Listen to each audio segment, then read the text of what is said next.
പിന്നെ അന്ന് ഫസ്റ്റ് ക്ലാസ്സിൽ ടീച്ചർ സാറ് പറഞ്ഞിട്ടുണ്ടായിരുന്നു take small steps but firm steps എന്ന്. അത് ഞാൻ എൻ്റെ ഡയറിയിൽ അന്ന് എഴുതി വെച്ചിട്ടുള്ളതാണ്. അപ്പോൾ ഞാൻ ആദ്യം എടുത്ത സ്റ്റെപ്പാണ് റിസൾട്ടും കൊണ്ടുവരുന്നു പോവാന്നുള്ളത്. അപ്പോൾ അതിൽ ഞാൻ ഫേമായിട്ട് നിൽക്കുകയാണ് ചെയ്തത്. എനിക്ക് ഇൻ്റർവ്യൂവിൻ്റെ ഫെബ്രുവരി 28 ആയിരുന്നു. അതിൻ്റെ ഒരു 10 ദിവസം മുമ്പ് എൻ്റെ ഉപ്പാക്ക് കുറച്ച് ഹെൽത്ത് ഇഷ്യൂസൊക്കെ വന്നു.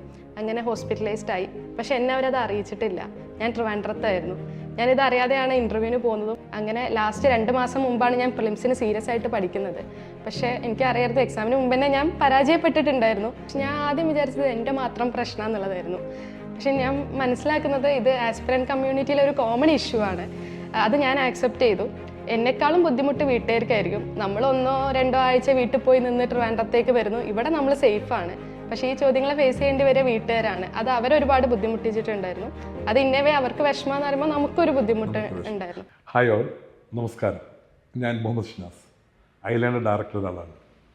ഇത്തവണത്തെ സിവിൽ സർവീസ് പരീക്ഷയിൽ 317 റാങ്ക് കരസ്ഥമാക്കി ഐലാൻഡിൻ്റെ, മലപ്പുറത്തിൻ്റെയും പിന്നെ കേരളത്തിൻ്റെയും തന്നെ അഭിമാനമായി മാറിയ ഫാത്തിമ ഷിംനയോടൊപ്പമാണ് ഞാനുള്ളത്.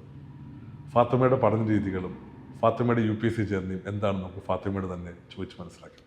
Hi Fatima. Hello sir. Congratulation. Thank you so much. Fatima മലപ്പുറത്ത് നിന്നാണ് ഫാത്തിമ വരുന്നത് അല്ലേ? ഫാത്തിമയുടെ ഗ്രാജുവേഷൻ എഞ്ചിനീയറിംഗ് ചെയ്തത് ട്രിവാൻഡ്രത്ത് CIT-യിലാണ്. ഈ പഠനത്തിൻ്റെ ഇടയിൽ സ്കൂളിൽ അതുപോലെ തന്നെ കോളേജിൽ ഇതിൽ ഏത് സമയത്താണ് ഫാത്തിമയ്ക്ക് സിവിൽ സർവീസിനോടുള്ള ആഗ്രഹം തോന്നുന്നത്? സിവിൽ സർവീസിനെ പറ്റി ആദ്യം കേൾക്കുന്നത് സ്കൂളിലാണ്. പ്രിസൈസായിട്ട് പറയുകയാണെങ്കിൽ 8th സ്റ്റാൻഡേർഡിൽ വെച്ചാണ്. അന്ന് എൻ്റെ തൊട്ടടുത്തിരുന്ന എൻ്റെ ഏറ്റവും ക്ലോസസ്റ്റ് ഫ്രണ്ടിൻ്റെ ഡ്രീമായിരുന്നു സിവിൽ സർവീസ് എന്നുള്ളത്. അങ്ങനെ അവളുടെ അടുത്തുനിന്ന് ഞാൻ കേട്ടു. പിന്നീട് എനിക്കതിലൊരു ക്യൂരിയോസിറ്റി വളർന്നു. അവൾ അതെന്തുകൊണ്ടോ അത് പെർസ്യൂ ചെയ്തില്ല, ഞാനത് ഫോളോയും ചെയ്തു. പിന്നീട് കോളേജിലെത്തിയപ്പോഴാണ് കൂടുതൽ, മറ്റത് അന്നൊരു ക്യൂരിയോസിറ്റി മാത്രമേ ഉണ്ടായിരുന്നുള്ളൂ. CET എൻ്റെ ക്യാമ്പസിലെത്തിയതിന് ശേഷമാണ് സിവിൽ സർവീസ് എന്താണെന്നും അതിൻ്റെ ഓപ്പർച്യൂണിറ്റീസ് എന്താണെന്നും മനസ്സിലാവുന്നത്. അതിനുശേഷമാണ് സീരിയസ് ആയിട്ടുള്ള പ്രിപ്പറേഷൻ തുടങ്ങുന്നത്. മലപ്പുറത്തെ സ്കൂളിൽ നിന്നും CET-യുടെ ഒരു വൈഡർ ക്യാമ്പസിലേക്ക് വന്നപ്പോഴത്തേക്കും നമ്മുടെ ഒരു വ്യൂവും അല്ലേ, നമ്മൾ എല്ലാത്തിനെയും കാണുന്നതും കുറച്ചും കൂടി വിശാലമായിട്ടുണ്ടായിരിക്കും. കോളേജ് ജീവിതം എങ്ങനെ ഉണ്ടായിരുന്നു? എന്തായിരുന്നു എക്സ്പീരിയൻസ്? ഞാൻ ആദ്യം എൻട്രൻസ് എഴുതി, +2 കഴിഞ്ഞ് എൻട്രൻസ് എഴുതിയപ്പോൾ എനിക്ക് 2800 ഇതായിരുന്നു റാങ്ക് വന്നത്. ആ സമയത്ത് എനിക്ക് തരക്കേടില്ലാത്ത എഞ്ചിനീയറിംഗ് കോളേജിൽ അന്ന് അഡ്മിഷൻ കിട്ടുമായിരുന്നു. പക്ഷേ എന്നോടൊരു സാറ് പറഞ്ഞു, നമ്മൾ പഠിക്കുകയാണെങ്കിൽ ഏറ്റവും നല്ല ഇൻസ്റ്റിറ്റ്യൂട്ടായ IIT-കളിലൊക്കെ പഠിക്കണം. അങ്ങനെ ഞാൻ റിപ്പീറ്റ് ചെയ്യാൻ പോയി. റിപ്പീറ്റ് ചെയ്തിട്ട് എനിക്ക് IIT-യോ NIT-യോ കിട്ടാനുള്ള മാർക്ക് ഉണ്ടായിരുന്നില്ല. അങ്ങനെയാണ് ഞാൻ CET-യിൽ എത്തിപ്പെടുന്നത്. പക്ഷെ അപ്പം ഞാൻ ഒട്ടും ഹാപ്പി ആയിരുന്നില്ല, കാരണം ഞാൻ വിചാരിച്ചത് അതായിരുന്നില്ല. അപ്പോൾ കോളേജിൻ്റെ ഫ്രണ്ടിലൊരു സ്റ്റെപ്പുകളുണ്ട്, ഗോൾഡൻ വാക്ക്. അന്ന് കയറുമ്പോൾ എനിക്ക് ഒട്ടും ഒരു സംതൃപ്തി ഉണ്ടായിരുന്നില്ല. പക്ഷെ ഞാൻ ആ 4 വർഷം അത് കഴിഞ്ഞിട്ട് ഇറങ്ങുമ്പോൾ എനിക്ക് തോന്നുന്നു അവിടെ ഏറ്റവും ഹാപ്പി ആയിട്ടുള്ള ഒരാൾ ഞാനായിരിക്കുന്നു. കാരണം അക്കാഡമിക്കിന് പുറമെ, ഞാൻ അക്കാഡമിക്കിൽ അത്ര നല്ലതായിരുന്നില്ല എൻ്റെ കോളേജിൽ. പക്ഷെ ഞാൻ പുറത്തുള്ള ഒരുപാട് ഇവൻറ്റ്സുകൾ പങ്കെടുത്തിട്ടുണ്ട്. പറയുകയാണെങ്കിൽ ഞാൻ NGO-യിൽ പാട്ടായിരുന്നു, ഹെൽപ്പിംഗ് ആൻഡ് ഓർഗനൈസേഷൻ എന്ന് പറഞ്ഞിട്ടുള്ള. അവിടെ നിന്നുള്ളൊരു ഇൻസിഡൻ്റാണ് സിവിൽ സർവീസ് എന്നുള്ള പണ്ടത്തെ ഒരു ഡ്രീമിനെ വീണ്ടും ട്രിഗർ ചെയ്തിട്ടുള്ളത്. എന്തായിരുന്നു ആ ഇൻസിഡൻറ്റ്, വീണ്ടും സിവിൽ സർവീസ് എന്നുള്ളൊരു കരിയറിലേക്ക് പോകാൻ കാരണം? അത് ഒരു NGO എന്ന് പറഞ്ഞാൽ കുട്ടികളെ പഠിപ്പിക്കുന്നതായിരുന്നു. അപ്പോൾ ഡെയിലി 4 മണി വരെ ക്ലാസ് ഉണ്ടാവും. അത് കഴിഞ്ഞിട്ട് ഞാൻ ഇങ്ങനെ ഫൈനാൻഷ്യലി മോശമായിട്ടുള്ളവരുടെ അവരൊക്കെ ഒരു ഇൻവൈറ്റ് ചെയ്തിട്ട് നമ്മളൊരു സ്കൂളിൽ വെച്ച് പഠിപ്പിക്കുകയാണ് ചെയ്തത്. അപ്പോൾ അന്നൊരു കുട്ടി ഉണ്ടായിരുന്നു, വളരെ ബ്രില്യൻ്റ് ആയിട്ടുള്ള, മാത്സ് എന്നെക്കാളും പെട്ടെന്ന് ചെയ്യുന്ന ഒരു കുട്ടിയായിരുന്നു. വളരെ ചെറിയൊരു കുട്ടിയാണ്. അപ്പോൾ നമ്മളിങ്ങനെ കുറച്ച് പേഴ്സണൽ അറ്റാച്ച്മെൻറ്റും ഉണ്ടായിരുന്നു. അങ്ങനെ സംസാരിക്കുമ്പോഴാണ് മനസ്സിലായത് അവരുടെ ഒരു ഫൈനാൻഷ്യൽ ബാക്ക്ഗ്രൗണ്ട് അല്ലെങ്കിൽ സോഷ്യൽ ബാക്ക്ഗ്രൗണ്ട് അത്ര നല്ലതല്ല, അത് ആ കുട്ടീൻ്റെ പഠനത്തിനെ ബാധിക്കുന്നുണ്ടെന്ന് മനസ്സിലായി. അങ്ങനെ ഞാനൊരു എഫേർട്ട് എടുത്ത് ഒരു NGO-യുടെ പാട്ടായിട്ട് അവരെയും കൂട്ടിയിട്ട് ഞാൻ ഈ കുട്ടിയുടെ വീട്ടിൽ പോയായിരുന്നു. അന്ന് ഒരു ഒറ്റ റൂം വീടാണ്, അവർ കിടക്കുന്നത് അവിടെയാണ്, കുക്ക് ചെയ്യുന്നത് പഠിക്കുന്നതെല്ലാം അവിടെയാണ്. അപ്പോൾ വീടിൻ്റെ പുറത്തൊരു സ്ട്രീറ്റ് ലൈറ്റ് ഉണ്ട്. അതിൻ്റെ വെളിച്ചത്തിൽ മുറ്റത്തിരുന്നാണ് കുട്ടി പഠിക്കുന്നത്, ഒരു കല്ലിൽ. അപ്പോൾ നമ്മൾ പണ്ട് എബ്രഹാം ലിങ്കൺ സ്ട്രീറ്റ് ലൈറ്റിലൊക്കെ ഇരുന്ന് പഠിച്ച് പറഞ്ഞിട്ടുണ്ട്. പക്ഷെ അത് എത്രയോ വർഷങ്ങൾക്ക് മുമ്പാണ്. ഇത് ഈ 2000-ലാണെന്ന് നമ്മൾ ആലോചിക്കണം. അന്ന് അത് കഴിഞ്ഞിട്ടാണ് ഞാൻ എന്താണ് എൻ്റെ ഒരു ഫ്യൂച്ചർ കരിയർ എന്താണെന്ന് ആലോചിക്കുന്നത്. അപ്പം മനസ്സിലായി, നമ്മളൊരു ഡിസിഷൻ മേക്കിങ്ങിലേക്ക് വന്നാലേ നമുക്ക് എന്തെങ്കിലും ഒരു മാറ്റം വരുത്താൻ പറ്റുള്ളൂ. നമ്മൾ എഞ്ചിനീയറിംഗ് നല്ലൊരു ജോലിയാണ്, പക്ഷേ നമ്മളൊരാൾ കീഴിൽ വർക്ക് ചെയ്യുക അല്ലെങ്കിൽ ഒരു കമ്പ്യൂട്ടറിൻ്റെ മുന്നിൽ ചെയ്യുമ്പോൾ മേ ബി നമുക്ക് അത്രയും ചെയ്യാൻ പറ്റണമെന്നില്ല. എനിക്ക് തോന്നുന്നു എനിക്ക് പറ്റുന്ന കരിയർ അതായിരിക്കാം എന്ന് മനസ്സിലായി. അപ്പം ഒരു സോഷ്യലി ഒരു കമ്മിറ്റ്മെന്റ് ഉണ്ടാവാനായിട്ട് CET ഒത്തിരി ഹെൽപ്പ് ചെയ്തിട്ടുണ്ടല്ലേ? ഒരുപാട്. അപ്പം സിവിൽ സർവീസ് പ്രിപ്പയർ ചെയ്യണമെന്നുള്ളൊരു തീരുമാനം എടുത്തു കഴിഞ്ഞിട്ട് എന്താണ് ചെയ്തത്? ജോലിക്കോ പ്ലേസ്മെന്റ് ഒന്നും ഇരുന്നില്ല? എന്തായിരുന്നു നെക്സ്റ്റ് സ്റ്റെപ്പ്? എങ്ങനെയായിരുന്നു? ഞാൻ ജസ്റ്റ് പ്ലേസ്മെന്റ് ഇന്റർവ്യൂവിനൊക്കെ അറ്റൻഡ് ചെയ്തിരുന്നു, പക്ഷെ ഞാൻ ജോലിക്കൊന്നും പോയില്ല. ഞാൻ 2020 ഡയറക്റ്റ്ലി ഐലൻഡിൽ വന്ന് ജോയിൻ ചെയ്യാണ് ചെയ്തത്. എനിക്കൊന്ന് ആ സമയത്ത് ഐലൻഡിലെ ജൂലൈയിലെ PCM ബാച്ചിലായിരുന്നു ജൂലൈയിൽ ഉണ്ടായിരുന്നു. ഓക്കെ, എന്തായിരുന്നു ആ ഒരു ലേണിംഗ് എക്സ്പീരിയൻസ്? കാരണം സബ്ജക്ട്സുകളൊക്കെ പുതിയതല്ലേ, കാരണം നമ്മൾ എഞ്ചിനീയറിംഗിൽ പഠിക്കുന്ന സബ്ജക്ട്സിൽ നിന്ന് ഒത്തിരി വ്യത്യസ്തമായുള്ള സബ്ജക്റ്റുകളാണ്. അപ്പോൾ എന്തായിരുന്നു ഒരു ലേണിംഗ് എക്സ്പീരിയൻസ്? ആദ്യം ഞാൻ വിചാരിച്ചുകൊണ്ടിരുന്നത് ഞാൻ ഒരു സയൻസിന് വേണ്ടി ഉണ്ടാക്കിയിട്ടുള്ള ഒരു പ്രൊഡക്റ്റാണെന്നായിരുന്നു. എനിക്ക് ഫിസിക്സും മാത്സും എൻ്റെ തലയിൽ പോളൂ എന്നാണ് ഞാൻ ആലോചിച്ചിട്ടുള്ളത്. പക്ഷേ ഇവിടെ എത്തിയപ്പോൾ സാറിൻ്റെ പൊളിറ്റി ക്ലാസ്, പിന്നെ ജോഗ്രഫി ജിതിൻ റഹ്മാൻ സാറിൻ്റെ, ഹിസ്റ്ററി ശിവപ്രസാദ് സാറിൻ്റെ ക്ലാസ്സൊക്കെ എന്നെ ഒരുപാട് ഫാസിനേറ്റ് ചെയ്തിട്ടുണ്ട്. എനിക്ക് ഇൻട്രസ്റ്റിംഗ് ആയിരുന്നു. ഈ എക്സാം കയറുക എന്നുള്ളതിനുപരി ആ പ്രോസസ്സ് ഒരുപാട് എൻജോയബിൾ ആയിരുന്നു. കൂടുതൽ അറിയാനും ഇൻട്രസ്റ്റ് ഉണ്ടായിരുന്നു. ഐലൻഡിൽ ക്ലാസ്സുകൾ അറ്റൻഡ് ചെയ്യുന്നൊപ്പം തന്നെ മെന്റർഷിപ്പും ഉണ്ടായിരുന്നു അല്ലേ? ആരായിരുന്നു മെന്റർ? എൻ്റെത് അനു മാം ആയിരുന്നു. മാം ഇപ്പോൾ സർവീസിലുണ്ട്. മാം ഇപ്പോൾ റവന്യൂ സർവീസിൽ കസ്റ്റംസ് ആൻഡ് എക്സൈസ് ഉള്ള അനു ജോഷി മാം ആയിരുന്നു മെന്റർ അല്ലേ? ഓക്കെ, ഈ ഫസ്റ്റ് അറ്റംപ്റ്റ് പ്രിലിംസ് ഒക്കെ കൊടുത്തു അല്ല, ഫസ്റ്റ് ക്ലാസ്സസ് ഒക്കെ കഴിഞ്ഞു, എന്നിട്ട് ആദ്യത്തെ പ്രിലിംസ് എടുക്കുന്നു. എന്തായിരുന്നു ഫസ്റ്റ് എക്സ്പീരിയൻസ് എന്ന് പറയുന്നത്? ഫസ്റ്റത്തെ എനിക്ക് തോന്നുന്നു എക്സാമിനെ ഞാൻ കുറച്ച് സീരിയസ് ആയിട്ട് തന്നെയാണ് കണ്ടത്. പക്ഷേ ഞാൻ പഠിച്ചിട്ടുണ്ടല്ലോ, അപ്പോൾ എളുപ്പമായിരിക്കും എന്നുള്ളൊരു തെറ്റിദ്ധാരണ എനിക്കുണ്ടായിരുന്നു. അപ്പോൾ ആദ്യം തന്നെ നമ്മൾ ക്വസ്റ്റ്യൻ പേപ്പർ കാണുമ്പോൾ നമ്മളൊരു പതറും, കാരണം നമുക്ക് അറിയുന്ന ചോദ്യങ്ങൾ വളരെ കുറവായിരിക്കും. അങ്ങനെ ആ വർഷത്തെ പ്രിലിംസ് എനിക്ക് 3 മാർക്കിന് പോയി. ഓക്കെ, അപ്പം തോന്നിയിരുന്നു ഇതെൻ്റെ സാധനമല്ല, എനിക്കിത് വേണ്ട, അങ്ങനെ തോന്നിയിരുന്നു? ഇല്ല, അങ്ങനെ തോന്നിയിട്ടുണ്ടായിരുന്നില്ല. എന്നാലും 1-2 അറ്റംപ്റ്റും കൂടെ വേണ്ടി വരുമെന്ന് തോന്നിയിട്ട് തന്നെയാണ് വന്നത് അല്ലേ? അതെ, ഭയങ്കര ഹോപ്പ്ഫുൾ ആയിരുന്നു. ഓക്കെ, പ്രതീക്ഷയോട് കൂടി തന്നെ അടുത്ത അറ്റംപ്റ്റിന് വേണ്ടി പ്രിപ്പയർ ചെയ്തുകൊണ്ടിരുന്നു. ഓക്കെ, സെക്കൻഡ് അറ്റംപ്റ്റിൽ എന്ത് പറ്റി? ആദ്യത്തിൽ ഒരുപാട് മിസ്റ്റേക്കുകൾ നമുക്ക് എന്തായാലും ഉണ്ടാവും. അതെല്ലാം റെക്ടിഫൈ ചെയ്തുകൊണ്ട് തന്നെയാണ് സെക്കൻഡ് അറ്റംപ്റ്റിന് പഠിച്ചത്. പക്ഷേ എനിക്ക് പറ്റുന്നതിൻ്റെ മാക്സിമം ഇട്ട് ചെയ്തു. പക്ഷേ ആ വർഷം എനിക്ക് 0.3 മാർക്കിന് വീണ്ടും പ്രിലിംസ് തന്നെയാണ് പോയത്. അപ്പോൾ ഞാൻ വിചാരിച്ചത് എൻ്റെ പ്രിപ്പറേഷനിലും സ്ട്രാറ്റജിയിലും ആയിരുന്നു കൂടുതൽ പ്രശ്നങ്ങൾ എന്നുള്ളത്. പക്ഷെ കൂടുതൽ മനസ്സിൻ്റെ ഒരു ഇതുണ്ട്, നമ്മൾ ആ സമയത്ത് എങ്ങനെ ഹാൻഡിൽ ചെയ്യുന്നു എന്നുള്ളത്. 2 മണിക്കൂർ അതെ, പ്രസൻസ് ഓഫ് മൈൻഡ് എന്നുള്ളത്. പലപ്പോഴും നമ്മൾ റിസൾട്ടിനെ പറ്റി ഒരുപാട് വെറിയാവും. നമ്മൾ ഒരുപാട് പുറത്തുള്ള സാഹചര്യങ്ങളൊക്കെ കാരണം നമ്മൾ വിചാരിക്കും കിട്ടിയില്ലെങ്കിൽ ഇനി എന്ത് ചെയ്യും എന്നുള്ളതാണ് ആദ്യം ആലോചിക്കുക. അല്ലാതെ ആ പ്രോസസ്സിലല്ല നമ്മൾ ട്രസ്റ്റ് ചെയ്യുന്നത് എന്നാണ്. ഓക്കെ, അപ്പോൾ ആദ്യം ഒരു 3 മാർക്കിന് പോകുന്നു, പിന്നെ ഒരു 0.3 മാർക്സിന് പോകുന്നു. ഓക്കെ, അന്ന് വീണ്ടും 3ാമതൊരു അറ്റംപ്റ്റും കൂടെ കൊടുത്തു അല്ലേ? അപ്പോൾ എന്ത് പറ്റി? സെക്കൻഡ് അറ്റംപ്റ്റിൽ ശേഷം കുറച്ച് ഡൗൺ ആയി. അതായിരുന്നു ഏറ്റവും ലോവസ്റ്റ് പോയിന്റ്.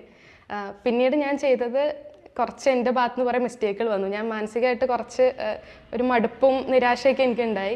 അങ്ങനെ ഞാൻ ഇൻസ്റ്റിറ്റ്യൂട്ടുകളിലൊക്കെ പല ജോലിക്കും ക്വസ്റ്റ്യൻ ഇടാനും ഒക്കെ ആയിട്ട് പോയി. അതുപോലെ തന്നെ 1 മാസം വീട്ടിൽ പോയി നിന്നു. 1 മാസം എൻ്റെ ബ്രദർ ദുബായിലുണ്ട്, അവിടെ പോയി നിന്നു. അങ്ങനെ ലാസ്റ്റ് 2 മാസം മുമ്പാണ് ഞാൻ പ്രിലിംസിന് സീരിയസ് ആയിട്ട് പഠിക്കുന്നത്. പക്ഷേ എനിക്കറിയായിരുന്നു എക്സാമിന് മുമ്പ് തന്നെ ഞാൻ പരാജയപ്പെട്ടിട്ടുണ്ടായിരുന്നു. ഞാൻ വിചാരിച്ചു എൻ്റെ പ്രിപ്പറേഷൻ അത്ര ശരിയായിരുന്നില്ല, മോശമാണെന്നുള്ളൊരു റിഗ്രറ്റ് എനിക്ക് എക്സാമിന് മുമ്പേ ഉണ്ടായി. എക്സാം എഴുതി കഴിഞ്ഞ് ഫസ്റ്റ് പേപ്പർ കഴിഞ്ഞു. അപ്പോൾ എനിക്ക് ഭയങ്കര ടഫായി. അപ്പോൾ ഞാൻ വിചാരിച്ചു ഓക്കെ ഇത് കയറില്ലായിരിക്കും എന്നുള്ള മനസ്സ് ഞാൻ ആ 2 മണിക്കൂറിലേ തീരുമാനിച്ചു. ഞാൻ CSAT പോലും വെയിറ്റ് ചെയ്തില്ല. അത് എൻ്റെ CSAT എഫക്റ്റ് ചെയ്തു. ആദ്യത്തെ 2 തവണ ഞാൻ നല്ല മാർജിനിലായിരുന്നു CSAT കയറുന്നത്. ഞാൻ മാത്സ് മാത്രമായിരുന്നു അറ്റൻഡ് ചെയ്തിട്ടുണ്ടായിരുന്നത്. പക്ഷേ തേർഡ് അറ്റംപ്റ്റിൽ ഞാൻ ആ സ്ട്രാറ്റജി അവിടെ വർക്കായില്ല. ഞാൻ നോക്കുമ്പോൾ ആദ്യം CSAT നോക്കുന്നത്. അപ്പോൾ എനിക്ക് ഒരുപാട് നെഗറ്റീവ് ഉണ്ട്. എനിക്ക് 2-3 നെഗറ്റീവാണ് യൂഷ്വലി ഉണ്ടാവാറ് മാത്സിൽ. ഇത് എനിക്ക് 10-11 നെഗറ്റീവ് വന്നു. അത് ഒരുപാട് സില്ലി മിസ്റ്റേക്കാണ്. പിന്നെ റിസൾട്ട് വന്നപ്പോഴാണ് അറിയുന്നത് പേപ്പർ 1 കയറിയിരുന്നു, CSAT ആണ് പോയെന്ന്. ഈ 3 വർഷത്തെ ജേർണി നോക്കുമ്പോഴത്തേക്ക് നമ്മൾ പലയിടത്തായിട്ട് താങ്കൾ ഫെയിൽ ആവുന്നുണ്ട്. ആദ്യത്തെ അറ്റംപ്റ്റിൽ പേപ്പർ നല്ല ഡിഫിക്കൽട്ടായിരുന്നു, താങ്കൾ കുറച്ചുകൂടി ഈസി ആയിട്ട് പേപ്പറിനെ അപ്രോച്ച് ചെയ്തു. സെക്കൻഡ് ടൈം താങ്കൾ നല്ല എഫേർട്ട് ഇടുന്നു. പക്ഷേ ആ ഒരു എക്സാമിനേഷൻ ഹാളിൽ ഇരുന്ന് ഉള്ള ഒരു മാനസികമായിട്ട് നമ്മൾ പ്രിപ്പയർ ആയിട്ട് ചെയ്യേണ്ടത് ഫുള്ളി ചെയ്യാൻ പറ്റുന്നില്ല, അവിടെയും തോൽവി വരുന്നു. അപ്പം ഈ 2 തവണ പ്രിലിംസ് പാസ്സായി കഴിഞ്ഞിട്ടുള്ള പിന്നെ ഒരു ലോ ഫേസിൽ നിന്നും പിന്നെ താങ്കൾ വീണ്ടും വന്ന് പരീക്ഷ എഴുതുക. അപ്പോൾ ആ പരീക്ഷ എഴുതിയപ്പോൾ ഫസ്റ്റ് പേപ്പർ പാടായിരുന്നത് കൊണ്ട് തന്നെ നമ്മൾ സെക്കൻഡ് പേപ്പറിന് അത്ര ഫോക്കസ് കൊടുക്കുന്നില്ല. ഓക്കെ, ഒത്തിരി കുട്ടികൾ മൾട്ടിപ്പിൾ അറ്റംപ്റ്റ്സിൽ പോകാറുണ്ട്. എൻ്റെ ഒരു ചോദ്യം എന്ന് പറയുന്നത് 2 രീതിയിലാണ്. ഷിംന പഠിച്ചത് എഞ്ചിനീയറിംഗ് ആണ്, അതും CET-യിലാണ്. ഷിംനയ്ക്ക് താല്പര്യമുള്ളൊരു ജോലി കിട്ടാൻ വളരെ എളുപ്പമാണ്. ഓക്കെ, ഒരു ജോലി വേണമെന്നുണ്ടെങ്കിൽ 1. 2, ഷിംന വരുന്നത് മലപ്പുറത്ത് നിന്നാണ്, അതും കുറച്ചുകൂടെ ട്രഡീഷണൽ ആയിട്ടുള്ള മുസ്ലിം കമ്മ്യൂണിറ്റിയിൽ നിന്നാണ് വരുന്നത്. ഷിംനയുടെ പേരൻസ് എഡ്യൂക്കേറ്റഡ് ആണ്, അതെനിക്കറിയാം. പക്ഷേ ഞാൻ ചോദിക്കുന്നത് ചുറ്റുമുള്ളൊരു പ്രഷറില്ലേ, അതെങ്ങനെയായിരുന്നു? ഇവൾക്ക് നല്ല ഇവൾക്ക് നല്ല പഠിപ്പുണ്ട്, എന്തൊരാൾ വീണ്ടും പഠിച്ചുകൊണ്ടിരിക്കുകയാണ്, അല്ലെങ്കിൽ ഇവളെ കല്യാണം കഴിപ്പിച്ച് വിടേണ്ട സമയമില്ല, ഇങ്ങനെയൊക്കെയുള്ള ചോദ്യങ്ങൾ ഷിംന കേട്ടിട്ടുണ്ടായിരുന്നു? ഉണ്ടായിരുന്നു. പക്ഷെ ഞാൻ ആദ്യം വിചാരിച്ചത് എൻ്റെ മാത്രം പ്രശ്നം എന്നുള്ളതായിരുന്നു. പക്ഷെ ഞാൻ മനസ്സിലാക്കുന്നത് ഇത് ആസ്പിറൻറ്റ് കമ്മ്യൂണിറ്റിയിലെ ഒരു കോമൺ ഇഷ്യൂ ആണ്. അത് ഞാൻ ആക്സെപ്റ്റ് ചെയ്തു. എന്നെക്കാളും ബുദ്ധിമുട്ട് വീട്ടുകാർക്കായിരിക്കും. നമ്മൾ 1-2 ആഴ്ച വീട്ടിൽ പോയി നിന്നിട്ട് ട്രിവാൻഡ്രത്തേക്ക് വരുന്നു, ഇവിടെ നമ്മൾ സേഫാണ്. പക്ഷേ ഈ ചോദ്യങ്ങളെ ഫേസ് ചെയ്യേണ്ടി വരെ വീട്ടുകാരാണ്. അത് അവരൊരുപാട് ബുദ്ധിമുട്ടിച്ചിട്ടുണ്ടായിരുന്നു.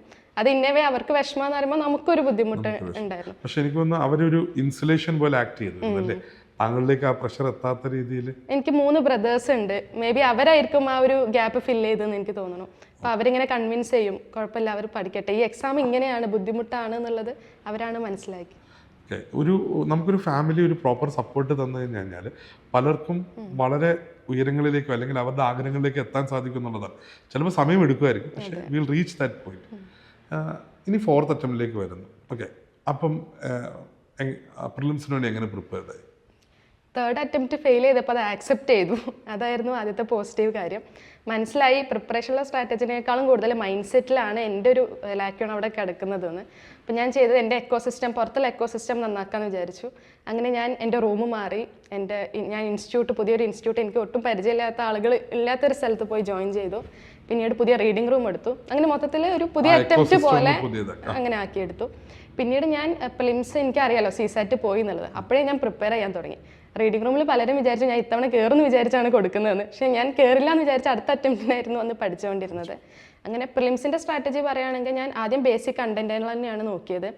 ഞാൻ സ്ട്രോങ് ആക്കി. അത് ഇവിടുത്തെ ക്ലാസ്സിൻ്റെ ബേസ് തന്നെയായിരുന്നു ഞാൻ യൂസ് ചെയ്തിട്ടുണ്ടായത്. ഈവൻ എൻ്റെ 4th അറ്റംപ്റ്റിൽ ഞാൻ കിട്ടാതായപ്പോഴും കൂടുതൽ ബുക്കുകളിലേക്കോ റിസോഴ്സുകളിലേക്കോ പോയിട്ടില്ല. ഈവൻ സ്പെക്ട്രമൊക്കെ നമ്മൾ ബേസിക് ടെക്സ്റ്റ് പറയും, അതുപോലെ ഞാൻ റെഫർ ചെയ്തിട്ടില്ല. ഞാൻ ശിവപ്രസാദ് സാറിൻ്റെ നോട്ടാണ് നോക്കിയിട്ടുള്ളത്. ജിതിൻ റഹ്മാൻ സാറിൻ്റെ ജോഗ്രഫി, അതിൻ്റെ കൂടെ NCERT നോക്കിയിട്ട് അങ്ങനെ ബേസിക് സാധനങ്ങൾ ഫൗണ്ടേഷൻ സ്ട്രോങ് ആക്കി വെച്ചു. പിന്നെ അടുത്തത് പ്രീവിയസ് ഇയർ എക്സോസ്റ്റീവായിട്ട് വർക്ക് ചെയ്തു. എൻ്റെ 3rd അറ്റംപ്റ്റിൽ 2 മാസമുള്ളപ്പോൾ ഞാൻ ചെയ്തത് പ്രീവിയസ് ഇയർ വർക്ക് ചെയ്യുക എന്നുള്ളതാണ്. അതുകൊണ്ടായിരിക്കാം മേ ബി ഞാൻ ആ വർഷം പേപ്പർ 1 ക്ലിയർ ആയത്. അതുകൊണ്ട് റിവാർഡിംഗ് ആയി തോന്നിയത് ഇത്തവണ അത് കുറച്ചും കൂടെ എക്സോസ്റ്റീവായിട്ട് ചെയ്തു. UPSCയുടെ ലാംഗ്വേജ് എന്താണെന്ന് മനസ്സിലാക്കി, അതിൻ്റെ ഓപ്ഷനുകളെ ബാക്ക്ഗ്രൗണ്ട് എന്താണെന്ന് സെർച്ച് ചെയ്തു. അങ്ങനെ ഞാൻ എൻ്റെ ഒരു വലിയൊരു എഫേർട്ട് അവിടെ ഇട്ടിട്ടുണ്ടായിരുന്നു. പിന്നീട് അടുത്തത് മോക്ക് ടെസ്റ്റ്, നമ്മളെ പ്രാക്ടീസാണ്. അത് എൻ്റെ ഒരു ഫ്രണ്ട് ഉണ്ടായിരുന്നു, ഹാഷിർ. അപ്പോൾ ഞങ്ങൾ രണ്ടുപേരും ഇരുന്നിട്ടാണ് മോക്ക് ടെസ്റ്റ് എടുക്കുന്നതും അത് അനലൈസും ചെയ്യും. അപ്പോൾ അവൻ കുറച്ച് അറ്റംപ്റ്റ് ചെയ്യുന്ന ആളാണ്, ഞാൻ നല്ല റിസ്ക് എടുത്ത് അറ്റംപ്റ്റ് ചെയ്യുന്ന ആളാണ്. അവസാനം ഞങ്ങൾ രണ്ടുപേരും ഒരു ബാലൻസിലെത്തുകയും ഞങ്ങൾ ആ വർഷം രണ്ടുപേരും പ്രിലിംസ് കയറുകയും ചെയ്യും. പ്രിലിംസ് പാസ്സായി കഴിയുമ്പോഴത്തേക്കും നമുക്ക് ഈ ഒരു പരീക്ഷയുടെ പെർസ്പെക്റ്റീവിൽ ചിന്തിക്കുമ്പോഴത്തേക്കും മെയിൻസ് എക്സാമിനേഷൻ ഭയങ്കര ക്രൂഷ്യലാണ്. അപ്പോൾ നമ്മൾ ആൻസർ റൈറ്റിങ്ങിന് വേണ്ടിയിട്ട് പ്രിപ്പയർ ചെയ്യണം. അപ്പം ആൻസർ റൈറ്റിങ്ങിന് എങ്ങനെയാണ് താങ്കളുടെ ഒരു സ്ട്രാറ്റജി എന്തായിരുന്നു? ഞാൻ പ്രിലിംസിന് മുമ്പ് തന്നെ ബേസിക് ആയിട്ടുള്ള മെയിൻസ് ഓൺലി ടോപ്പിക്കിന് നോട്ട് ഉണ്ടാക്കിയായിരുന്നു. ഇപ്പോൾ ഇൻറ്റേർണൽ സെക്യൂരിറ്റി, സോഷ്യൽ ജസ്റ്റിസ് പോലുള്ള ടോപ്പിക്കിന്. പ്രിലിംസ് കഴിഞ്ഞതിന് ശേഷമാണ് ഡെയിലി ആൻസർ റൈറ്റിംഗ് തുടങ്ങുന്നത്. അതിൽ തന്നെ ആദ്യം ചെയ്തത് കണ്ടന്റ് ബിൽഡ് ചെയ്യുക എന്നുള്ളതാണ്. അതിൽ ടോപ്പേഴ്സ് നോട്ടും ടോപ്പേഴ്സിൻ്റെ ആൻസർ കോപ്പീസും ഒരുപാട് ഞാൻ റെഫർ ചെയ്തിട്ടുണ്ട്. അത് വെച്ച് എൻ്റെ ഒരു നോട്ട് ഉണ്ടാക്കി. ഒരു 160 പേജിൻ്റെ നോട്ട് ഞാൻ വാങ്ങിയായിരുന്നു. എൻ്റെ GS എല്ലാം ആ ഒരു നോട്ടിലായിരുന്നു ഉണ്ടായിരുന്നത്. ഒതുക്കി ഷോർട്ടാക്കിയിട്ട് അതിൽ ഒതുക്കി. അത് ഓരോ ടെസ്റ്റുകൾ നമുക്ക് വീക്ക്ലി ഉണ്ടാവും, അതിൻ്റെ ബേസിലാണ് അത് ഫില്ല് ചെയ്ത് അവസാനമായപ്പോൾ അത് കംപ്ലീറ്റ് ആയിരുന്നു. എൻ്റെ GS എല്ലാം അതിൽ ഇൻക്ലൂഡഡ് തലേദിവസം റിവൈസ് ചെയ്യാന്നുള്ള ലക്ഷ്യത്തിലാണ് അത് ഉണ്ടാക്കി കൊണ്ടുവന്നത്. പിന്നീട് പ്രീവിയസ് ഇയർ ഇതുപോലെ എൻ്റെ എല്ലാം പ്രിപ്പറേഷനിൽ പ്രീവിയസ് ഇയർ ക്വസ്റ്റ്യൻസ് ആയിരുന്നു ഏറ്റവും വൈറ്റലായിട്ടുള്ളത്. ഞാൻ അത് ഒരുപാട് ബ്രെയിൻ സ്റ്റോമിങ് ചെയ്തിട്ടുണ്ട്. അതിൽ നിന്നാണ് നമ്മൾ തീം ഐഡൻറ്റിഫൈ ചെയ്ത് അതിനെ പ്രയോറിറ്റൈസ് ചെയ്തുകൊണ്ടിരുന്നത്. പിന്നീട് ടൈമിംഗ് ഒരു പ്രശ്നമായിരുന്നു. നമ്മൾ ആദ്യമായിട്ട് മെയിൻസ് എഴുതാനുള്ളൂ. അപ്പോൾ ആദ്യത്തെ മോക്ക് ടെസ്റ്റിനൊക്കെ 12 ക്വസ്റ്റ്യൻസ് എഴുതാൻ പറ്റിയിട്ടുള്ളൂ. ഞാൻ എല്ലാ ക്വസ്റ്റ്യൻസും അറ്റംപ്റ്റ് ചെയ്യുന്നത് എൻ്റെ ലാസ്റ്റ് മോക്ക് ടെസ്റ്റിലാണ്. അതിലൊരു കോൺഫിഡൻസിൽ അങ്ങ് പോയി അങ്ങനെ എഴുതി. ഈ ഒരു പ്രിപ്പറേഷൻ ജേർണിയിൽ അടുത്തൊരു ഇമ്പോർട്ടൻ്റ് ആസ്പെക്റ്റാണ് ഓപ്ഷണൽ ചൂസ് ചെയ്യുക എന്നുള്ളത്. ഷിംലയുടെ ഓപ്ഷനിൽ മലയാളമായിരുന്നു. മലയാളം ചൂസ് ചെയ്യാൻ എന്തായിരുന്നു കാരണം? നേരത്തുള്ള ഇഷ്ടമായിരുന്നോ അതോ മലയാള പുസ്തകങ്ങൾ ഒത്തിരി വായിക്കുമായിരുന്നോ? എന്തുകൊണ്ടാണ് മലയാളത്തിലേക്ക് എത്തുന്നത്? ഏറ്റവും ഇത് നോക്കിയത് ശരിക്കും സ്കോറിംഗ് ആണോ എന്നുള്ളതാണ്. അന്ന് കേരളത്തിൽ ഒരുപാട് നല്ല മാർക്കുകൾ ഉണ്ടായിരുന്നു, മലയാളത്തിന് 300+ ഒക്കെ. ആ രീതിയിലാണ് ആദ്യം മലയാളം ചൂസ് ചെയ്തത്. പിന്നെ സോഷ്യോളജി ഒക്കെ ഉണ്ടായിരുന്നു. പിന്നെ ഇൻട്രസ്റ്റ് നോക്കി, സിലബസ് നോക്കി. അപ്പോൾ മലയാളം ചെറുപ്പത്തിലേ ഞാൻ കുറച്ചൊക്കെ വായിക്കുമായിരുന്നു, എഴുതാനും ഒരു ഇതുണ്ടെന്ന് തോന്നി. അങ്ങനെയാണ് മലയാളത്തിലെത്തിയത്. പിന്നെ കേരളത്തിൽ ഒരുപാട് പഠിപ്പിക്കാനൊക്കെ ഉള്ള സാഹചര്യങ്ങളുള്ളതുകൊണ്ട്.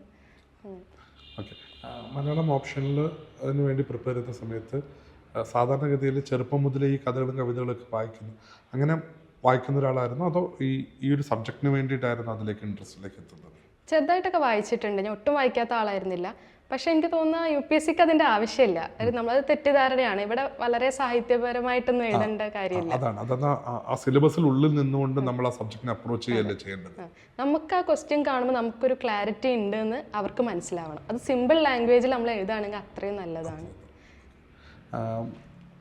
ഇത്തവണ പ്രിലിംസ് എഴുതി കിട്ടി, മെയിൻസിന് വേണ്ടി പ്രിപ്പയർ ചെയ്തു. മെയിൻസ് എഴുതി കഴിഞ്ഞപ്പോഴത്തേക്കും എന്തായിരുന്നു ഇത്തവണ പ്രതീക്ഷ ഉണ്ടെന്ന്, എങ്ങനെയായിരുന്നു ഒരു ഫീലിംഗ് ഉണ്ടായിരുന്നത്? എൻ്റെ പല മെൻറ്റേഴ്സും പറഞ്ഞായിരുന്നു പേപ്പർ കംപ്ലീറ്റ് ചെയ്യുകയാണെങ്കിൽ ഷിംന കയറുമായിരിക്കും എന്നുള്ളത്. പിന്നെ മലയാളം ഞാൻ സരിത മിസ്സിൻ്റെയും ആഷ്വൽ സാറി എടുത്തായിരുന്നു. ലാസ്റ്റ് ടെസ്റ്റ് എഴുതിയപ്പോൾ അതുവരെ ഞാൻ കുറച്ച് മോശമായിരുന്നു, എൻ്റെ മലയാളം എഴുതാൻ എനിക്ക് ഒരുപാട് മിസ്റ്റേക്കുകൾ ഉണ്ടായിരുന്നു. അപ്പോൾ സാറ് ലാസ്റ്റ് പറഞ്ഞു, ഷിംന ഇങ്ങനെ എഴുതാണെങ്കിൽ നിനക്ക് എന്തായാലും കിട്ടുമെന്ന് പറഞ്ഞു. ലാസ്റ്റ് ടെസ്റ്റിനായിരുന്നു. അപ്പോൾ ഞാൻ ആ കോൺഫിഡൻസിൽ പോയി എഴുതിയതുകൊണ്ട് എഴുതി കഴിഞ്ഞപ്പോൾ എനിക്ക് തോന്നി ഓക്കെ ഞാൻ കുഴപ്പമില്ലാതെ ചെയ്തിട്ടുണ്ടെന്ന്. ഞാൻ ലാസ്റ്റ് വരെ എന്തെങ്കിലും ആൻസറിന് ഇമ്പ്രൂവ്മെൻറ്റ് ചെയ്യാൻ എന്തെങ്കിലും സ്കോപ്പ് ഉണ്ടോ നോക്കിക്കൊണ്ടിരിക്കുന്നു. Even in the exam hall നമ്മൾ ആധാർ കാർഡില്ലേ അത് വെച്ചിട്ടാണ് ഞാൻ മാപ്പ് വരെ വരച്ചത്. അതുവരെ നമ്മൾ ബോർഡറൊന്നും വരക്കുന്നില്ല മാപ്പിന്. ഇത്തവണ ഞാൻ ആധാർ കാർഡ് വെച്ച് ഇങ്ങനെ വെക്കുകയാണെങ്കിൽ അതിൽ ഇന്ത്യ മാപ്പും തിരിച്ച് വെച്ച് വേൾഡ് മാപ്പും ഒക്കെ ആ സമയത്ത് എനിക്ക് തോന്നിയതാണ്. അപ്പോൾ നമുക്ക് മൊത്തത്തിലൊരു നീറ്റായിട്ട് തോന്നും. അപ്പോൾ കഴിഞ്ഞപ്പോൾ എനിക്ക് ഓക്കെ കുഴപ്പമില്ലാതെ എഴുതിയിട്ടുണ്ട്, ചിലപ്പോൾ കയറുമായിരിക്കും തോന്നിയിരുന്നു. മെയിൻസ് കഴിയുമ്പോഴത്തേക്കും നെക്സ്റ്റ് സ്റ്റേജ് എന്ന് പറയുന്നത് ഇൻ്റർവ്യൂ അല്ലെങ്കിൽ പേഴ്സണാലിറ്റി ടെസ്റ്റാണ്. പേഴ്സണാലിറ്റി ടെസ്റ്റിന് വേണ്ടിയുള്ള പ്രിപ്പറേഷൻ എങ്ങനെയാണ്? കാരണം ഇതുവരെയും താങ്കളുടെ ഫോക്കസ് കൂടുതലും പ്രിലിംസും മെയിൻസിലേക്കൊക്കെ ആയിരുന്നു. എങ്ങനെയായിരുന്നു പേഴ്സണാലിറ്റി ടെസ്റ്റിലേക്ക് അപ്രോച്ച് ചെയ്തത് ഇൻ്റർവ്യൂവിന്? ഇൻ്റർവ്യൂ എനിക്ക് ഭയങ്കര പ്രശ്നമായിരുന്നു. സാറിന് അറിയുന്നുണ്ടാവും, എനിക്ക് ഇംഗ്ലീഷ് വന്നപ്പോൾ എന്തോ എൻ്റെ ഒരു കോൺഫിഡൻസിന് അത് ഭയങ്കരമായിട്ട് ബാധിച്ചു. അപ്പോൾ ഗ്രൂപ്പ് ഡിസ്കഷനിലൊക്കെ ഇരിക്കുകയാണെങ്കിൽ എനിക്ക് എന്തോ പറയാൻ പറ്റാത്ത പോലെ തോന്നിയിട്ടുണ്ടായി. പിന്നെ ഞാൻ ചെയ്തത് ഇവിടുത്തെ ഗ്രൂപ്പിന് പുറമെ എൻ്റെ ഫ്രണ്ട്സിനോടും ഫാമിലി എൻ്റെ ബ്രദേഴ്സിനോടൊക്കെ ഞാൻ ഇംഗ്ലീഷിൽ സംസാരിക്കാൻ തുടങ്ങി. അങ്ങനെ ഞാൻ അത് കോൺഫിഡൻസ് ബിൽഡ് ചെയ്തെടുത്തു. പിന്നെ പ്രിപ്പറേഷൻ പറയുകയാണെങ്കിൽ ഞാൻ പറഞ്ഞു എനിക്ക് 3 ബ്രദേഴ്സാണെന്ന്. ഞങ്ങൾ 4 പേരും കൂടിയിട്ട് ഒരു ഗ്രൂപ്പ് തുടങ്ങിയിരുന്നു വാട്സപ്പിൽ, പേഴ്സണാലിറ്റി ടെസ്റ്റ് എന്ന് പറഞ്ഞിട്ട്. അതിൽ ഇവർ കണ്ടൻറ്റുകൾ ഷെയർ ചെയ്ത് തരും, ഞാൻ പറയുന്നതിലെ പ്രശ്നങ്ങൾ മനസ്സിലാക്കി തരും. ഇപ്പോൾ നമ്മൾ 1-on-1 ഒക്കെ എടുക്കും, പക്ഷേ ഇവരെന്ന് പറയുന്നത് നമ്മുടെ ജീവിതകാലം മൊത്തം കണ്ടവരാണ്. നമ്മുടെ പേഴ്സണാലിറ്റി ഏറ്റവും കൂടുതൽ അറിയുന്നത് അവർക്കായിരിക്കും. അപ്പോൾ എന്നെ കൂടുതൽ ഹെൽപ്പ് ചെയ്തിട്ടുള്ളത് അത് തന്നെയായിരുന്നു. പിന്നെ ഞാൻ ഡാഫ് അനാലിസിസിന് വേണ്ടിയിട്ട് ഷിനാസ് സാർ അടുത്ത് വന്നിട്ടുണ്ട്. ആ ക്വസ്റ്റ്യനെയറുകളൊക്കെ ഞാൻ പ്രിപ്പയർ ചെയ്ത് ഒരു നോട്ടിൽ ചെയ്ത് വെച്ചിട്ടുണ്ടായിരുന്നു. അതിൽ എനിക്കൊരു 2-3 ക്വസ്റ്റ്യൻസ് എനിക്ക് ഡയറക്റ്റ്ലി കിട്ടിയിരുന്നു. പിന്നെ ഒരുപാട് 1-on-1ഉം ഇവിടുത്തെ ഇൻക്ലൂഡഡ് ആയിട്ടുള്ള ഒരുപാട് മോക്ക് ഇൻ്റർവ്യൂസും അറ്റൻഡ് ചെയ്യുകയും ചെയ്തു. ഇൻ്റർവ്യൂവിലേക്ക് വന്നപ്പോഴത്തേക്കും ആരുടെ പാനലായിരുന്നു കിട്ടിയത്? സഞ്ജയ് വർമ്മ സാറുടെ. ഏറ്റവും ഇൻട്രസ്റ്റിംഗ് ആയിട്ട് തോന്നിയ ചോദ്യം ഏതായിരുന്നു? എനിക്ക് നല്ലൊരു എക്സ്പീരിയൻസ് ആയിരുന്നു മൊത്തത്തിൽ നോക്കുക. നമ്മൾ മോക്ക് ഇൻ്റർവ്യൂ പോലെയല്ല. അപ്പോൾ ആദ്യം ചോദിച്ചു ഒരു എസ്സേ കോമ്പറ്റീഷന് വിൻ ചെയ്തു എന്നുള്ളത് എൻ്റെ ഉണ്ടായിരുന്നു. അപ്പോൾ എന്തായിരുന്നു ടോപ്പിക്കും ചോദിച്ചു. അപ്പോൾ ഞാൻ പറഞ്ഞു യൂത്ത്, സിഗ്നിഫിക്കൻസ് ഓഫ് യൂത്ത് ആണ്. അപ്പോൾ അവർ എന്താണ് നിങ്ങളുടെ അഭിപ്രായത്തിൽ യൂത്ത് എന്ന് ചോദിച്ചു. നമ്മൾ creatively irrespective of age creatively ഇൻ്റലക്ച്വലൊക്കെ ആക്റ്റീവ് ആയിരിക്കുന്നവരെ നമുക്ക് യൂത്ത് എന്ന് പറയാമെന്ന് പറഞ്ഞപ്പോൾ അവർ ചോദിച്ചു സോ ഞങ്ങളൊക്കെ നിങ്ങൾ യൂത്തായിട്ടാണോ കാണുന്നതെന്ന് ചോദിച്ചാൽ ആ ഒരു സിറ്റുവേഷൻ കുറച്ച് ലൈറ്റായി. പിന്നെ സാറ് എനിക്ക് ക്വസ്റ്റ്യൻ ഇട്ടുന്ന പോലെ CETയും ചന്ദ്രയാൻ തമ്മിലുള്ള ബന്ധം എന്താണെന്ന് ചോദിച്ചായിരുന്നു. പിന്നെ എൻ്റെ ലാസ്റ്റ് ക്വസ്റ്റ്യൻ കേരളക്കാർ ഒരുപാട് റൈറ്റുകൾ ഡിമാൻഡ് ചെയ്യും, അതുപോലെ തന്നെ അതിലെന്തെങ്കിലുമൊക്കെ ലൂപ്പ് ഹോൾസ് കണ്ടുപിടിക്കും, പ്രൊട്ടസ്റ്റ് ചെയ്യും. പക്ഷെ നമ്മൾ പുറത്തെ രാജ്യങ്ങളിൽ പോയാൽ നമ്മൾ കണ്ണും പൊട്ടി അത് ഫോളോ ചെയ്യുകയും ചെയ്യും. അതൊരു പ്രശ്നമല്ലേ എന്ന് ചോദിച്ചു. ഞാൻ പറഞ്ഞു സാർ ഞാൻ അതിനെ പോസിറ്റീവായിട്ടാണ് കാണുന്നത്. ഏത് സാഹചര്യത്തിനോടും അഡാപ്റ്റ് ചെയ്യാനും നമ്മുടെ ജീവിത രീതി മാറ്റം വരുത്താനും നമുക്ക് കഴിയും എന്നുള്ളതാണ്. അതിലെൻ്റെ ലാസ്റ്റ് ചോദ്യമായിരുന്നു. അപ്പോൾ അവർ ഭയങ്കര ചിരിച്ചിട്ടാണ് അത് അന്ന് ഇൻ്റർവ്യൂ തീർന്നത്. മൊത്തത്തിൽ ഈ എൻ്റെ പ്രോസസ്സ് നോക്കുമ്പോഴത്തേക്കും ഇൻ്റർവ്യൂവിൽ താങ്കൾക്ക് താങ്കളുടെ ഏറ്റവും ബെസ്റ്റ് പേഴ്സണാലിറ്റി കാഴ്ചവെക്കാൻ സാധിച്ചിരുന്നില്ല പ്രിപ്പറേഷൻ്റെ പാർട്ടായിട്ട്. അതെ. ഇൻ്റർവ്യൂ ഒക്കെ കഴിഞ്ഞ് അപ്പോഴത്തേക്കും റാങ്ക് ലിസ്റ്റ് ഉണ്ടാകുന്നുള്ള പ്രതീക്ഷയിലായിരുന്നല്ലേ? ഇല്ല, അങ്ങനെ ഉണ്ടായിരുന്നില്ല. റിസൾട്ട് വന്ന് അറിഞ്ഞിട്ട് എങ്ങനെയാണ് റിസൾട്ട് അറിഞ്ഞത് ഷിംന? ഞാൻ ശരിക്കും ഫെബ്രുവരി 28-ാം തീയതി ഇൻ്റർവ്യൂ കഴിഞ്ഞപ്പോഴേ ഞാൻ ഇവിടുന്ന് വെക്കേറ്റ് ഒക്കെ ചെയ്തു പോയി. ഞാനത് കോൺഫിഡൻസ് കൊണ്ടല്ല, ഞാൻ അറ്റംപ്റ്റ് ചെയ്യുന്ന മുമ്പ് തന്നെ തീരുമാനിച്ചിരുന്നു ഇത് എൻ്റെ ലാസ്റ്റ് അറ്റംപ്റ്റ് ആണ്, ഇത് മാത്രം നോക്കിയിട്ടുള്ള ലാസ്റ്റ് അറ്റംപ്റ്റ് ആണെന്ന് വിചാരിച്ചിരുന്നു. ഞാൻ വീട്ടിൽ പോയപ്പോൾ 15th or 16th റിസൾട്ട് വരും എന്നൊക്കെ ഇങ്ങനെ പറയുന്നുണ്ടായിരുന്നു. അപ്പോൾ ഞാൻ വീട്ടിൽ ജസ്റ്റ് അറിയാതെ പറഞ്ഞുപോയി. അപ്പോൾ അവർക്ക് കുറച്ച് ടെൻഷനായി. നമ്മളിത് ഒരുപാട് റിസൾട്ടുകൾ വെയിറ്റ് ചെയ്തുകൊണ്ടും ഒരുപാട് ഫെയിലിയേഴ്സ് കണ്ടുകൊണ്ടും നമ്മളത് ഹാൻഡിൽ ചെയ്യാൻ പഠിച്ചിട്ടുണ്ടായിരുന്നു. അപ്പോൾ എനിക്ക് അത്ര ടെൻഷൻ ഉണ്ടായിരുന്നില്ല, പക്ഷേ വീട്ടുകാർക്ക് നല്ല ടെൻഷൻ ഉണ്ടായിരുന്നു. അങ്ങനെ റിസൾട്ട് ഞാൻ വിചാരിച്ചു കിട്ടുകയാണെങ്കിൽ എന്തായാലും ആരെങ്കിലും വിളിക്കുമായിരിക്കും. അങ്ങനെ ഞാൻ ഫോണൊന്നും നോക്കിയില്ല. അപ്പോൾ എൻ്റെ ഹോസ്റ്റലിലെ ഒരു ഫ്രണ്ട് വിളിച്ചിട്ടാണ് പറഞ്ഞത് ഷിംന കൺഗ്രാറ്റ്സ്. അപ്പോൾ ഞാൻ പറഞ്ഞു കിട്ടിയോ എന്ന് ചോദിച്ചു. അപ്പോൾ ആ 317 ആണെന്ന് പറഞ്ഞു. എന്തായിരുന്നു ആ സമയത്ത് ഒരു ഫീലിംഗ്? ആ സമയത്ത് നമുക്ക് അത്ര പ്രോസസ്സ് ചെയ്യാൻ പറ്റില്ല എന്ന് തോന്നുന്നു. ഒരു സമാധാനം ഉണ്ടായിരുന്നു. ഓക്കെ നമ്മൾ ഇത്രയും എഫേർട്ട് ഇട്ടതിൻ്റെ ഒരു റിസൾട്ട് ഇപ്പോഴാണല്ലോ നമുക്ക് കിട്ടുന്നത്, അതിൻ്റെ ഒരു സമാധാനം ഉണ്ടായി. പക്ഷേ പിന്നീട് നമ്മളെ പാരൻസിൻ്റെ ഒക്കെ സന്തോഷം കാണുമ്പോൾ അല്ലെങ്കിൽ നമ്മൾ ആളുകളൊക്കെ ഇങ്ങനെ നമ്മൾ പണ്ട് നമ്മളെ കണ്ട പോലെയല്ല ആ ഒരു ദിവസത്തിന് ശേഷം അവർ നമ്മളെ കാണുന്നതെന്ന് എവിഡൻ്റ് ആയിട്ട് നമുക്ക് തോന്നും. ഷിംന പറഞ്ഞതുപോലെ റിസൾട്ടിന്, അതായത് ആ പരീക്ഷയ്ക്കും ആ PDF പേര് വരുന്നതിന് വേണ്ടി നമ്മൾ പ്രിപ്പയർഡ് ആണ്. അതിന് കഴിഞ്ഞിട്ടുള്ള ലൈഫിൽ നമ്മൾ എത്രത്തോളം പ്രിപ്പയർഡ് ആണെന്നുള്ളതല്ലേ ചോദ്യം. ഒത്തിരി അധികം ആൾക്കാർ വന്ന് കാണുകയും പേരൻസിനൊക്കെ ഭയങ്കര സന്തോഷമായിട്ടുണ്ടാകും. ബ്രദേഴ്സൊക്കെ ഒത്തിരി ഹാപ്പി ആയിരിക്കും. എല്ലാവരും നാട്ടിലുണ്ടായിരുന്ന ആ സമയത്ത് അതോ എല്ലാവരും പുറത്താണോ? അപ്പം അവർ ഒരാൾ ജർമ്മനിയിലും, ഒരാൾ ദുബായിലും, ഒരാൾ നാട്ടിലും ഉണ്ട് അല്ലേ, 3 ബ്രദേഴ്സ്. അപ്പം അവരൊക്കെ ഇപ്പോഴും അവിടെ തന്നെയാണോ അതോ ഇപ്പോൾ ഉണ്ടായിരുന്നു റിസൾട്ട് വന്നപ്പോൾ ഇവിടെ ഉണ്ടായിരുന്നു? റിസൾട്ട് വന്നപ്പോൾ എൻ്റെ ഏറ്റവും ചെറിയ ബ്രദർ ഉണ്ടായിരുന്നു. ഡോക്ടറല്ല, ദുബായിലുള്ള. എൻ്റെ വലിയ ഒക്കെയാണ് ഡോക്ടറായിട്ടുള്ളത്. Okay, fine. നമ്മൾ ഈ ജേർണിയിൽ നോക്കുമ്പോഴത്തേക്ക് to have a family that supports your dream, ഫാദറും മദറും പിന്നെ 3 ബ്രദേഴ്സും കൂടെ ഈ റാങ്ക് നേടിയെടുക്കുന്നത് താങ്കളെ ഭയങ്കര ഒരു ഇൻഫ്ലുവൻസ് ആണ് പല.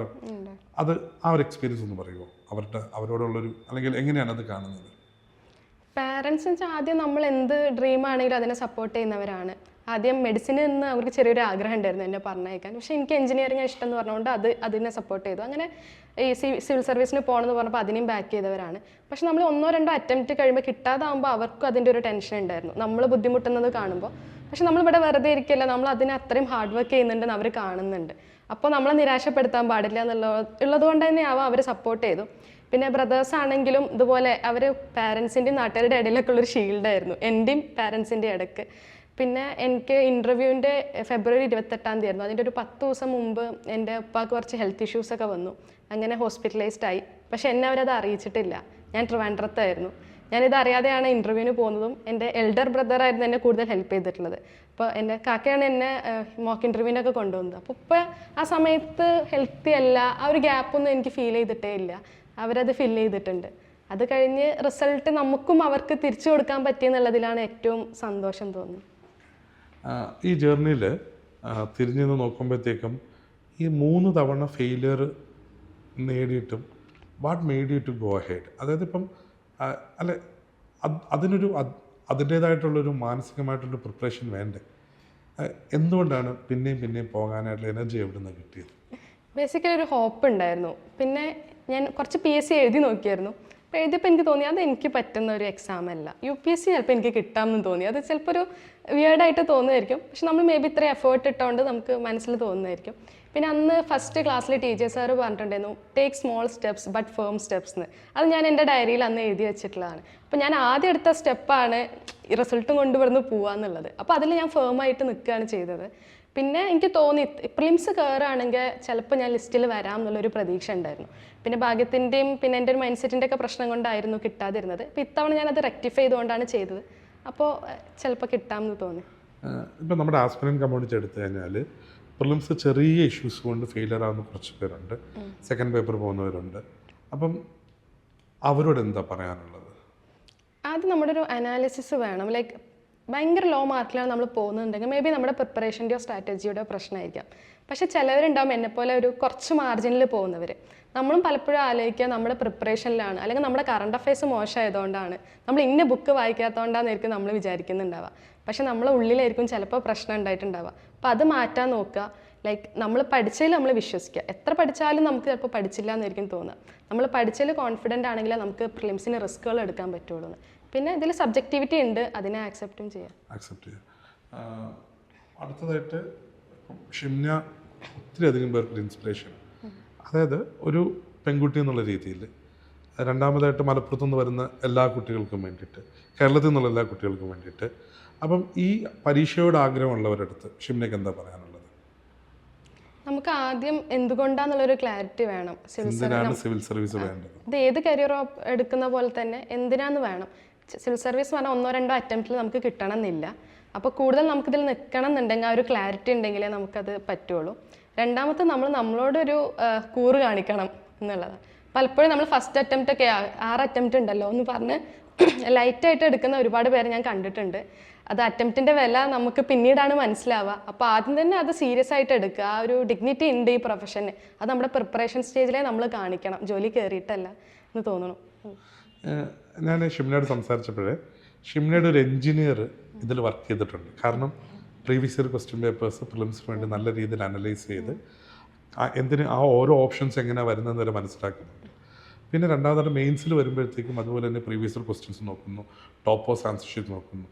അപ്പം ആ ഒരു അനാലിസിസിന് ഇപ്പം നമ്മൾ പഠനത്തിൽ പലപ്പോഴും നോളജ് അല്ലേ, കൂടുതൽ പഠിക്കാൻ, കൂടുതൽ വായിക്കാൻ, നോളജ് ഇൻക്രീസ് ചെയ്യുന്നു. പക്ഷേ പരീക്ഷയെ മനസ്സിലാക്കണമെങ്കിൽ ഈ ഒരു അനാലിസിസ് വേണ്ടേ? ആ ഒരു എക്സ്പീരിയൻസ് അത് ഭയങ്കര ക്രൂഷ്യലായിട്ട് എനിക്ക് തോന്നുന്നുണ്ട്. അതെനിക്ക് തോന്നുന്നു ഈ എക്സാം ഇസ് ഓൾ അബൌട്ട് പ്രോബബിലിറ്റിയും പെർമ്യൂട്ടേഷൻ ആൻഡ് കോമ്പിനേഷനാണ്. നമ്മളെ കഴിഞ്ഞ വർഷത്തെ CSAT പേപ്പർ പോലെയാണ്. അപ്പോൾ എവിടെ നിന്നാണ് പ്രോബബിൾ ആയിട്ടുള്ള ചോദ്യങ്ങൾ വരുന്നത് എന്നുള്ളതാണ് ആദ്യം നോക്കിയത്. അപ്പോൾ ഈ പ്രീവിയസ് ഇയർ ക്വസ്റ്റ്യൻസ് ആണ്. നമ്മളൊരു 500 പേജിലൊരു ബുക്ക് വായിക്കുന്നതിലേറെ റിവാർഡിംഗ് ആയിട്ടുള്ളത് പ്രീവിയസ് ഇയർ ക്വസ്റ്റ്യനിലെ ഇപ്പോൾ കോൺസ്റ്റിറ്റ്യൂഷൻ എന്താ ലിമിറ്റഡ് ബൈ കോൺസ്റ്റിറ്റ്യൂഷൻ, അത് 3-4 കഴിഞ്ഞ വർഷം വന്നു, 3-4 തവണ റിപ്പീറ്റ് ചെയ്തു. അപ്പോൾ നമുക്കതൊരു 2 മിനിറ്റിൽ കിട്ടുന്ന ഒരു മാർക്കാണ് 2 മാർക്ക് എന്നുള്ളത്. അപ്പോൾ അതെനിക്ക് മനസ്സിലായി. പിന്നെ അടുത്തതെന്ന് വെച്ചാൽ ഞാൻ ഒരുപാട് ടെക്നോളജി യൂസ് ചെയ്തിട്ടുണ്ട് ഈ പഠിത്തത്തിൽ. ഇപ്പോൾ ഞാനൊരു എക്സൽ ഷീറ്റ് ഉണ്ടായിരുന്നു ഈ പ്രീവിയസ് ഇയർ ക്വസ്റ്റ്യൻസ് ഒക്കെ ഒന്ന് അറേഞ്ച് ചെയ്യാൻ വേണ്ടിയിട്ട്. മെയിൻസിനാണെങ്കിലും പ്രിലിംസിനാണെങ്കിലും സിലബസ്, പിന്നീട് പ്രീവിയസ് ഇയർ ക്വസ്റ്റ്യൻസ്, അത് കഴിഞ്ഞിട്ട് ഏത് ടോപ്പിക് എന്നുള്ളത്, എന്നിട്ട് ഫിൽറ്റർ ടൂൾ വെച്ചിട്ട് ഇന്ന ടോപ്പിക്ക് പഠിക്കുമ്പോൾ അത് ഫിൽറ്റർ ഇട്ടിട്ട് അതിൻ്റെ പ്രീവിയസ് ഇയർ നോക്കും. അങ്ങനെയാണ് ചെയ്തുകൊണ്ടിരുന്നത്. എനിക്ക് തോന്നുന്നു എഞ്ചിനീയറിംഗ് ഇതൊരു ആപ്റ്റിറ്റ്യൂഡ് മേ ബി ഹെൽപ്പ് ചെയ്തിട്ടുണ്ടാവും. ആ ടെക്നോളജിയെ എംബ്രേസ് ചെയ്തുകൊണ്ടാണ് UPSC പഠിച്ചത്. ഇനിയുള്ളൊരു ചോദ്യം എന്ന് വെച്ച് കഴിഞ്ഞാൽ ഇതുവരെയുള്ള ജേർണിയെ പറ്റിയാണ്. എങ്ങനെയുള്ളൊരു സിവിൽ സർവൻ്റ് ആവാനായിട്ടാണ് ഷിംന ആഗ്രഹിക്കുന്നത്? എന്നാൽ ഷിംന തുടക്കത്തിൽ പറഞ്ഞു എനിക്കൊരു ക്ലാരിറ്റി ഉണ്ട് എന്നല്ലേ. അപ്പം എങ്ങനെയുള്ളൊരു സിവിൽ സർവൻ്റ് ആവാനായിട്ടാണ് ഷിംന ആഗ്രഹിക്കുന്നത്? ഇപ്പം എനിക്ക് ഏത് സർവീസാന്നുള്ളത് അറിയില്ല. മേ ബി എനിക്ക് IAS എന്തായാലും കിട്ടുന്നുണ്ടാവില്ല എൻ്റെ ഈ റാങ്ക് വെച്ചിട്ട്. IAS ആണെങ്കിൽ എനിക്ക് തോന്നുന്നു നമ്മൾ മുന്നിലുള്ളവർ ഒരു കൺസ്യൂമേഴ്സാണ്, അവർ സർവീസിന് വേണ്ടി വരുന്നവരാണ്, നമ്മൾ സെർവൻസ് ആണ്. ആ ഒരു ധാരണ നമുക്ക് ഉണ്ടാവണം. അപ്പോൾ അവർക്ക് എന്താണോ ആവശ്യമുള്ളത് അത് നമ്മൾ കൊടുക്കുക. ബൈ അപ്ഹോൾഡിങ് നമ്മുടെ എത്തിക്കൽ ആൻഡ്, അത് എത്തിക്സിൽ മാത്രമുള്ളതല്ല, നമ്മൾ എത്തിക്കൽ ആൻഡ് മോറൽ ഇൻറ്റഗ്രിറ്റി നമ്മൾ കീപ്പ് ചെയ്തുകൊണ്ട് തന്നെ വർക്ക് ചെയ്യണം. പിന്നെ നമ്മളൊരു കമ്പാഷനേറ്റ് ആണെങ്കിൽ എനിക്ക് തോന്നുന്നു അവരുടെ പ്രോബ്ലം നമുക്കൊരു അവരുടെ ഷൂവിൽ നിന്നുകൊണ്ട് തന്നെ ഒരു പരിധി വരെ മനസ്സിലാക്കാൻ പറ്റും എന്ന് തോന്നുന്നു. ഒരു എംപത്തറ്റിക്കൽ ആയിട്ടുള്ളൊരു സിവിൽ സർവൻ്റ് ആവാനായിട്ടാണ് ഷിംന ആഗ്രഹിക്കുന്നത്. അതെ, അങ്ങനെ ഒരു എംപത്തറ്റിക്കൽ ഒരു സിവിൽ സർവൻ്റ് ആവുകയും അതുവഴി ഇനിയും ഒരു 100,000 കുട്ടികൾക്കും അല്ലാത്തവർക്കുമൊക്കെ ഒരു ഇൻസ്പിറേഷനായി മാറട്ടെ എന്ന് ആശംസിച്ചുകൊണ്ട് ഈ ഡിസ്കഷൻ സ്റ്റോപ്പ് ചെയ്യും. Thank you Shimna. Sir, thank you so much. Come and join iLearn IAS and feel the difference.